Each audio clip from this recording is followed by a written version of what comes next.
Sejumlah emak-emak menggeruduk kantor PDAM Kota Depok, Jawa Barat pada Selasa, 11 Maret 2025. Mereka menggelar unjuk rasa menolak pembangunan water tank atau tangki berkapasitas 10 juta liter air milik PT Tirta Asasta Depok.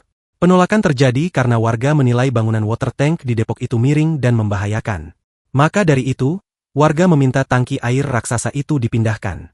Sembari membentangkan spanduk, sejumlah emak-emak tampak berdiri menyerukan penolakan di depan gerbang kantor PDAM. Tolak water tank, tolak water tank, tolak water tank, teriak emak-emak serentak berulang kali. Sejumlah petugas security telah berjaga di sekitar lokasi unjuk rasa. Dikutip dari Kompas.com, sejak 2021, warga setempat telah menyuarakan penolakan terhadap proyek water tank raksasa tersebut. Memang dari awal sudah kami lihat tidak ada transparansi dalam pembangunannya. Tiba-tiba sudah berdiri bangunan seperti ini, jadi tidak ada sosialisasi kepada warga, ujar Catur Banwaji, Ketua RW 26, Selasa.